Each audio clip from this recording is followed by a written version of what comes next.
à l'âge de 18 ans, j'ai perdu mon père qui s'est donné la mort. Je me mets devant la caméra et là, je freeze complet. Il n'y a rien qui sortait de la bouche, ces caméras où dans la lentille, je me voyais avec le reflet et c'était effrayant. Et je crois qu'il m'a fallu tout l'après-midi, plus la soirée, pour enregistrer 9 minutes de vidéo. Moi qui me considérais comme quelqu'un de mathématicien, cartésien, financier, et aujourd'hui, je vis de la communication, la créativité et du podcast. J'ai pas envie que tu penses, parce que tu es un expert, que ton expertise seule va suffire pour qu'on entende parler de toi. N'attends pas de voir tes concurrents commencer à créer du contenu alors qu'ils sont peut-être moins bons, mais sont simplement plus visibles et vont attirer plus facilement le client que toi tu veux servir. Est-ce que tu t'es déjà dit créer du contenu ou parler devant une caméra, c'est pas pour moi? Moi aussi, je me suis déjà posé cette question et pendant longtemps, je ne me suis pas considéré comme quelqu'un de créatif. Et dans cet épisode un petit peu spécial, j'ai envie de partager avec vous mon parcours un peu plus personnel. Et j'espère qu'à la fin de cet épisode, vous verrez qu'il n'y a pas besoin d'être créatif pour commencer à créer du contenu et pour se filmer et partager son expertise en vidéo. Bienvenue sur Terrain Brut. Moi, c'est Blaise de Palan. Je suis le cofondateur de Cinephile Media, une agence podcast vidéo pour entreprises et pour experts. Ça fait plus de 10 ans que je crée du contenu sur Internet sous forme de vidéos, de podcasts et de photographies. Et ma mission avec Terrain Brut, c'est de rendre visible l'expertise par l'expérience. J'ai grandi à Lausanne, dans un quartier du nord de la ville, et pendant longtemps, je me suis jamais considéré comme quelqu'un de créatif. J'ai suivi un chemin assez traditionnel, école, gymnase, études, et il n'y avait aucun moment où je me disais que j'allais devenir soit créatif ou soit créateur de contenu ou même me filmer devant une caméra. Pendant très longtemps, j'ai été très très bon en mathématiques, en comptabilité, tout ce qui était rationnel, scientifique, où il y avait des chiffres et de la logique. Et c'est vrai qu'aujourd'hui, l'école, elle ne te pousse pas à être créatif. Elle te pousse plus, à mon sens, à créer quelque chose de logique, de terre à terre, de bien organisé. Et moi, honnêtement, j'ai toujours voulu développer ce côté créatif. Je me rappelle que quand j'étais gamin, j'essayais constamment de dessiner les personnages de Dragon Ball Z. Je me rappelle, je passais des heures dans ma chambre à essayer de reproduire les personnages sur ma feuille, mais je n'arrivais jamais à trouver le trait, à tel point qu'à bout d'un moment, j'avais vraiment envie de créer quelque chose moi-même, mais comme j'y arrivais pas, je prenais euh, l'image, je prenais une feuille blanche un peu transparente que je mettais contre ma vitre pour redessiner les traits en espérant qu'un jour j'arriverais à le faire moi-même. Malheureusement, ça m'est jamais arrivé. Je me rappelle aussi qu'à l'école, j'essayais de dessiner le logo d'Adidas en 3 dimensions, mais à aucun moment je me suis dit que ça pouvait m'amener quelque part. D'ailleurs, un peu plus tard dans mon cursus, quand j'étais adolescent, j'ai toujours adoré le rap depuis assez jeune et j'ai commencé à écrire beaucoup des lyrics de rap en espérant pourquoi pas faire un morceau un jour, mais j'ai jamais vraiment cru et puis j'ai jamais vraiment senti que j'avais quelque chose de spécial à partager. Donc du coup, c'est simplement avec ce background que j'ai continué mon parcours. Euh, il y a pas mal de choses dans ma vie qui m'ont affecté, qui m'ont orienté et puis qui m'ont fait remettre en question beaucoup de choses. Un des premiers éléments, c'est que moi, je me rappelle au gymnase, je suis parti pour, dans ma tête, devenir comptable parce que j'étais bon en maths, en chiffres, en comptabilité. Et malheureusement, à l'âge de 18 ans, euh, 18-19 ans, j'ai perdu mon père qui s'est donné la mort. Ça a été un événement assez traumatique, assez difficile, mais avec le recul, aujourd'hui, ça fait 18 ans, j'en ai 36. euh, Ça a été quelque chose d'assez fondateur et d'assez marquant pour différentes raisons, mais surtout, ça m'a donné, avec le recul, bien évidemment, pas sur le moment, mais l'envie de questionner un petit peu toutes les vérités qu'on peut nous impose sans vraiment y réfléchir. Ça m'a donné envie d'explorer ma curiosité, d'apprendre à me connaître, d'explorer le monde, de mieux comprendre un petit peu le sens derrière la vie et puis simplement d'apprendre à aimer la vie. Et je pense que s'il y a quelque chose que j'ai appris de cet événement, c'est bien ça, c'est d'apprendre à aimer la vie. Mais aujourd'hui, je ne raconte pas ça pour faire le Calimero, dire que la vie est difficile. Elle l'est parfois. Elle est souvent belle, mais elle peut être aussi difficile, imprévisible et très dure.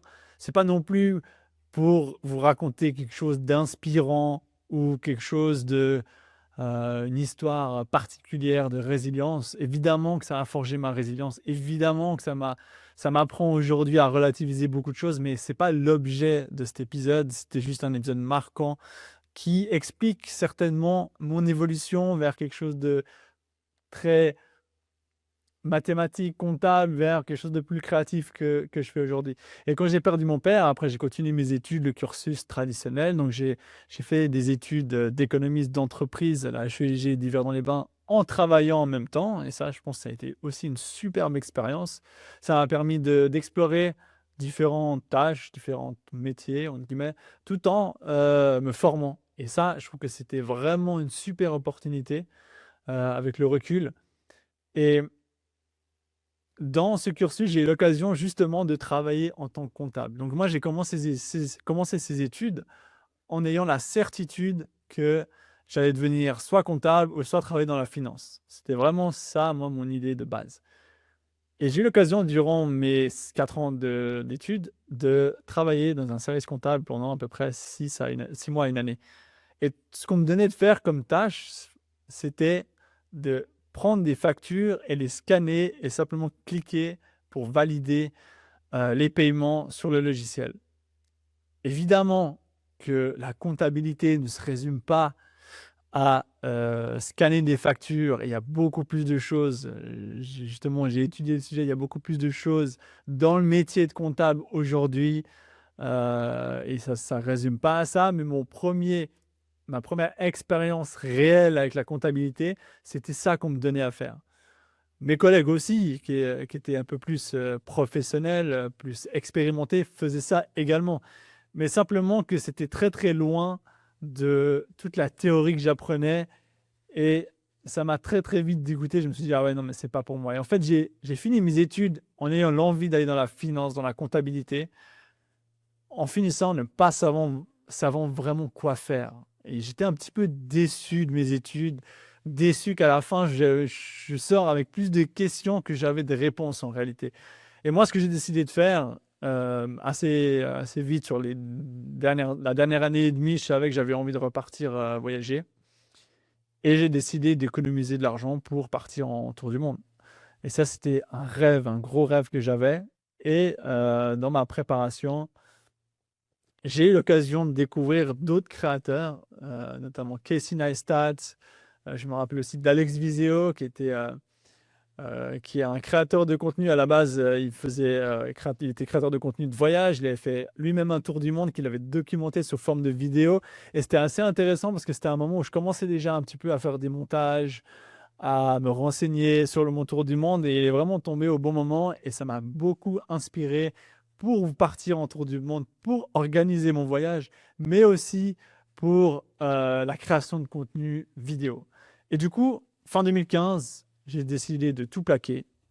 J'ai quitté mon travail, j'ai terminé mes études, j'ai préparé mon sac à dos et je suis parti un an autour du monde où j'ai visité 17 pays en une année, seul. Évidemment que je n'étais jamais tout seul, mais ça a été une expérience vraiment formidable. Et à ce moment-là, je suis parti en sachant pas ce que j'allais faire de ma carrière ou ce que j'allais faire de ma vie. J'avais juste envie de prendre cette année pour moi avant de peut-être, entre guillemets, me ranger.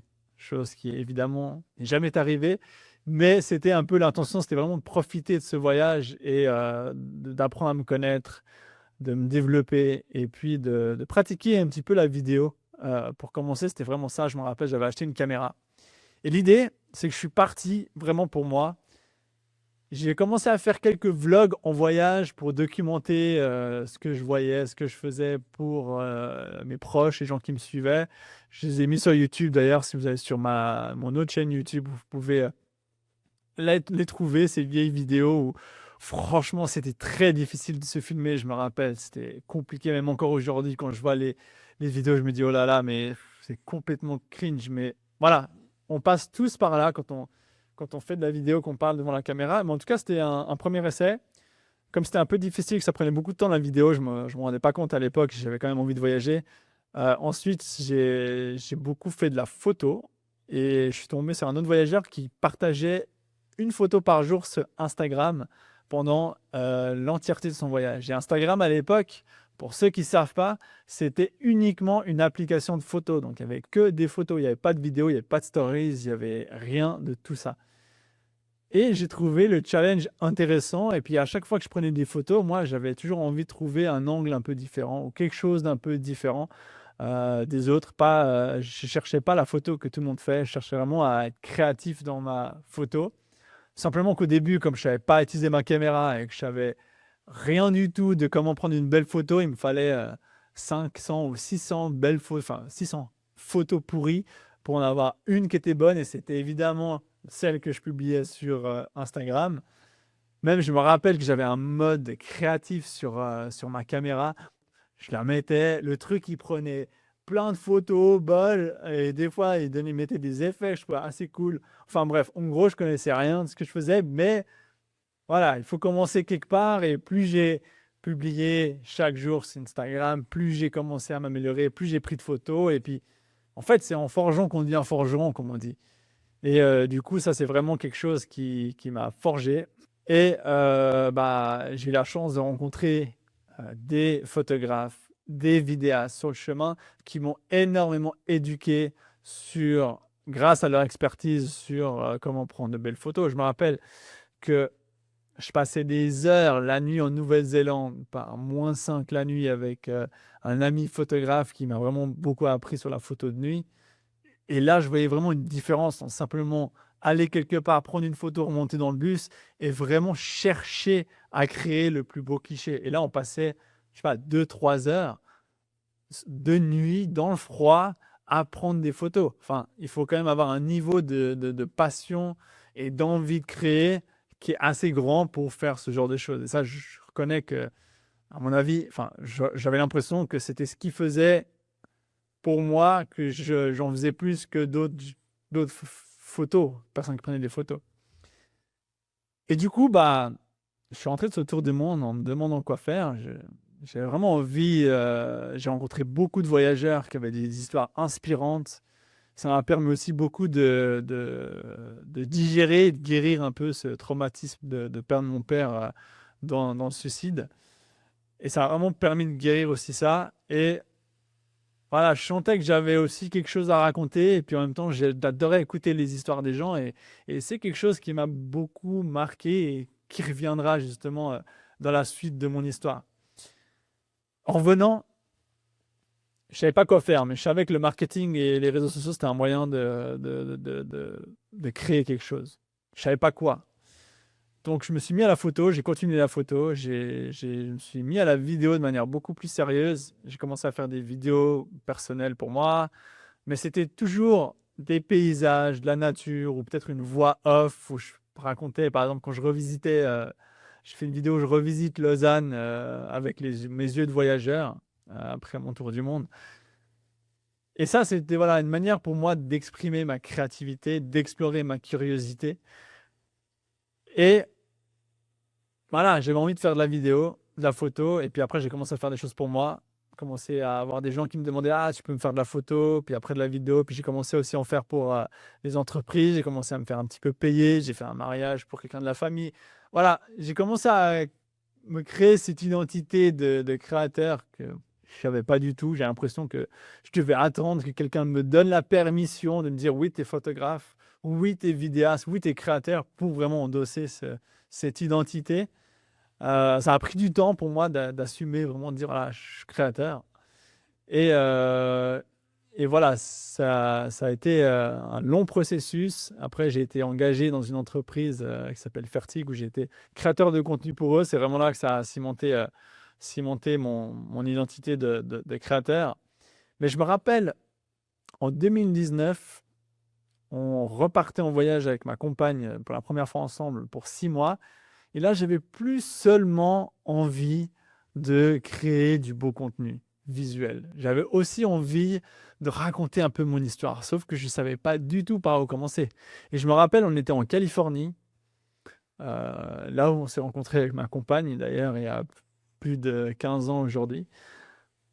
Et j'avais cette envie de parler devant la caméra et de partager un peu plus mes intérêts, mon histoire. Et c'était vraiment quelque chose que j'avais fait de temps en temps, mais que c'était vraiment difficile.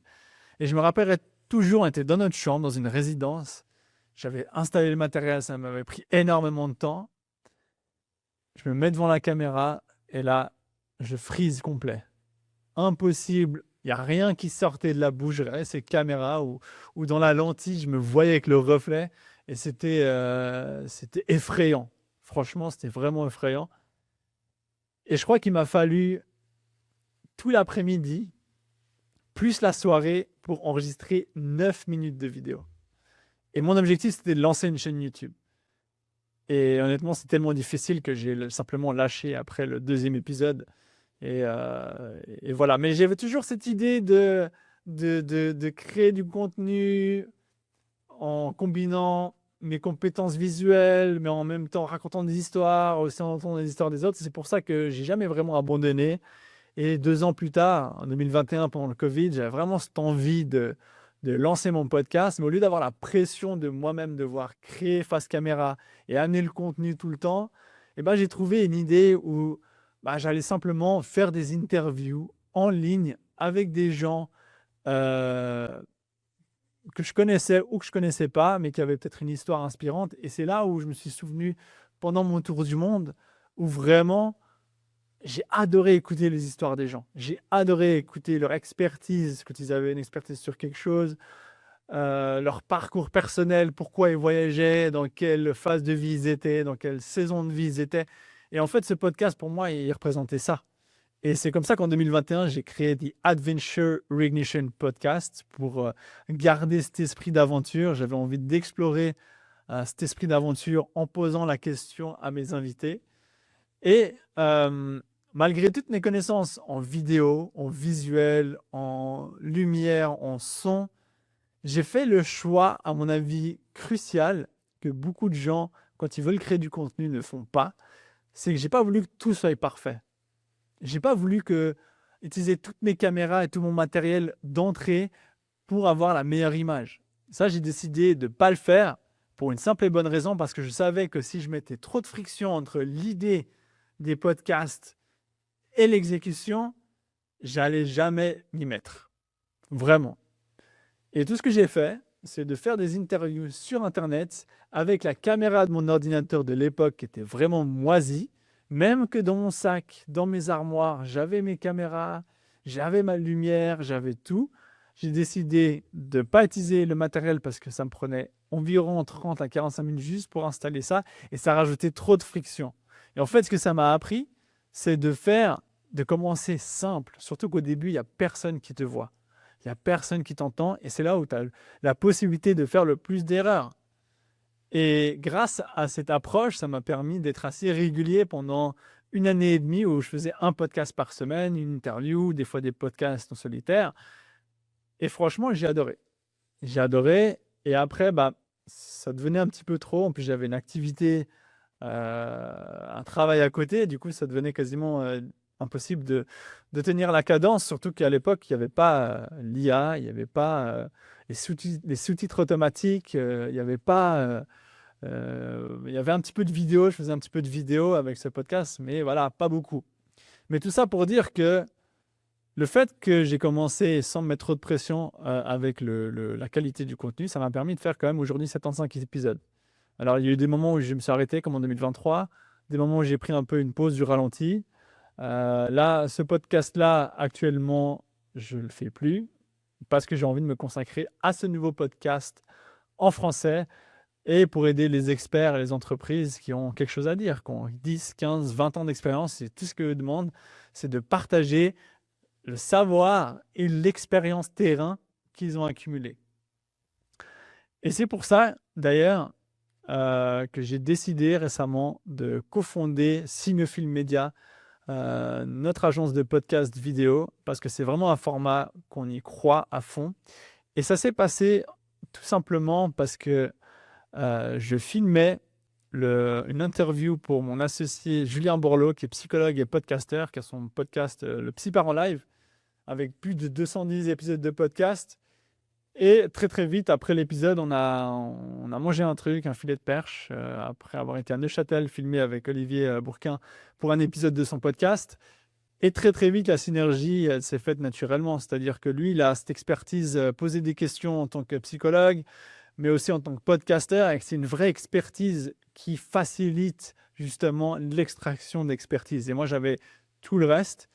Et j'avais aussi cette envie d'aider les experts et les prestataires de services, entrepreneurs, entreprises, à justement extraire, grâce à mon expérience contenu, grâce à mes connaissances contenues, grâce à mes compétences visuelles et vidéo. Et c'est pour ça qu'on a cofondé Cignefilm Média en fin d'année passée. Et puis on a eu l'occasion déjà de servir quelques clients, un en particulier avec qui ça s'est super bien passé. Et c'est la raison pour laquelle en fait on a créé cette agence aussi. Pour moi, c'était une manière de réunir toutes mes compétences, tout ce qui me fait vibrer, tout ce que j'adore dans cette société Cignefilm Média, avec le visuel, l'expertise, la création de contenu, la créativité, les histoires inspirantes. Et tout ça, pour moi, le podcast, il le permet. Il permet non seulement d'avoir un podcast vidéo, mais surtout, il permet d'avoir un vrai média pour chaque marque. Parce qu'aujourd'hui, tu filmes un épisode de 20 minutes, 25 minutes, qui répond peut-être à une problématique de ton client, peut-être à une prise de position par rapport à ton marché, et ça te rend visible, ça permet à ton client, à ton prospect de te voir et potentiellement de répondre à cette problématique grâce à ta vidéo, et pourquoi pas dans le futur, travailler avec toi. Et pour moi, Cignefilm Média, ça représente tout ça. Et aujourd'hui, eh ben, alors que je n'étais pas vraiment prédestiné, je me considère comme un créateur de contenu. Et aujourd'hui, j'ai professionnalisé ça. Moi qui me considérais comme quelqu'un de mathématicien, cartésien, financier.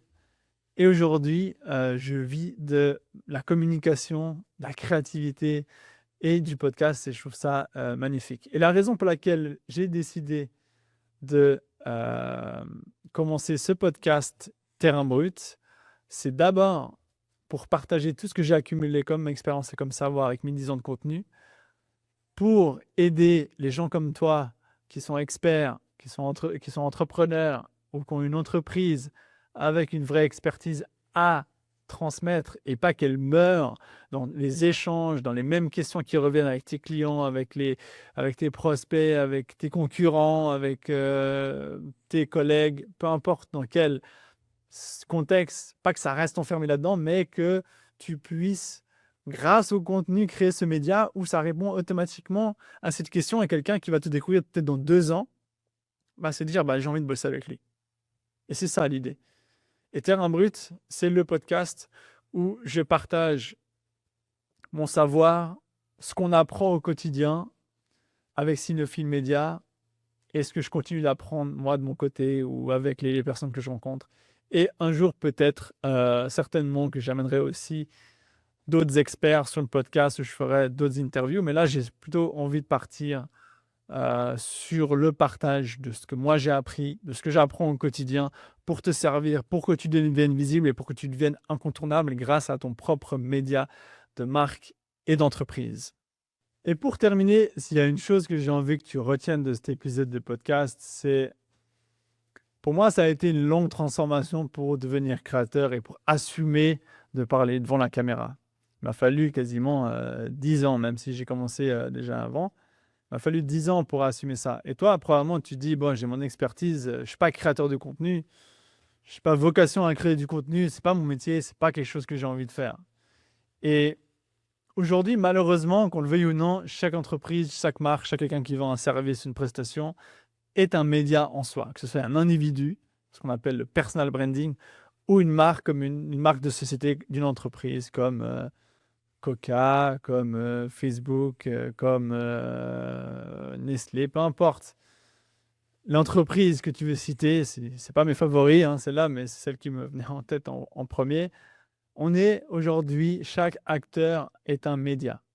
Et j'ai pas envie que tu penses, parce que tu es un expert, que ton expertise seule va suffire pour qu'on entende parler de toi. Oui, probablement que le bouche à oreille va faire son travail et que tu vas pouvoir toucher ton entourage et l'entourage de ton entourage. Mais c'est un peu quelque chose d'assez limité. Et aujourd'hui, si tu as envie d'être dans le service, que tu as envie vraiment de servir tes clients au mieux, la création de contenu et surtout la vidéo et encore plus le podcast vidéo, c'est vraiment le format qui va te permettre de répondre à leurs problématiques, de prendre les questions que tu as au quotidien et de créer pour une question une pièce de contenu.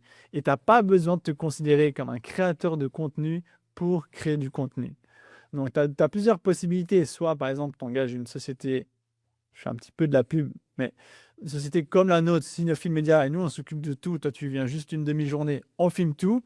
Ou alors, tu le fais toi-même, et ça va être un peu l'objectif de mon podcast, c'est de partager un peu ce savoir pour que tu puisses le faire toi-même de ton côté.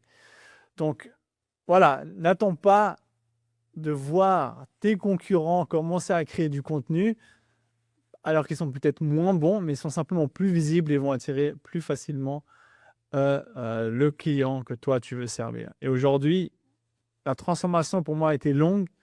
Je me suis jamais considéré comme créateur, encore moins créateur de contenu, jusqu'à ce que j'en fasse un peu mon métier, que je le découvre avec la photo. Mais il m'a fallu du temps pour passer derrière la caméra à devant la caméra. Et quoi qu'il arrive, c'est un moment particulièrement difficile. Et beaucoup de gens, beaucoup de créateurs avec qui j'échange, ils ont souvent la même expérience au début, c'est assez inconfortable. Et en fait, il faut simplement passer par là comme dans n'importe quelle chose qui vaut la peine d'être créée. Mais si tu te dis que tu es au service de tes clients, ça va vraiment permettre de t'aider à faire ce genre de choses. Et sur le long terme, c'est quelque chose qui peut vraiment, vraiment, vraiment se bonifier. Et c'est pour ça que moi aussi, je voulais créer Terrain Brut pour partager le chemin et pour moi-même avoir mon propre média, en tout cas en français, et servir le marché de Suisse romande en particulier, parce que c'est un marché spécial où j'ai vécu, j'ai grandi, j'ai pleuré, j'ai évolué, j'ai grandi, je suis revenu tour du monde. Et voilà, c'est un peu mon histoire. C'est ce qui fait qu'aujourd'hui, je suis créateur de contenu et je me réjouis en tout cas de pouvoir vous suivre. Abonnez-vous. D'autres épisodes viendront là-dessus. Si vous avez des questions en particulier, sur des thématiques en particulier, n'hésitez pas à laisser des commentaires. Chaque commentaire, chaque question, comme je vous l'ai dit tout à l'heure, permet de faire l'objet d'une vidéo, d'un épisode de podcast. Et voilà. Merci en tout cas d'avoir été jusque-là, d'avoir écouté mon histoire, mon parcours. Tout ça pour vous dire que vous aussi, vous pouvez le faire. Vous pouvez aussi créer du contenu, même si vous êtes expert de votre domaine. Et vos clients vous le remercieront. Allez, au prochain épisode. Ciao!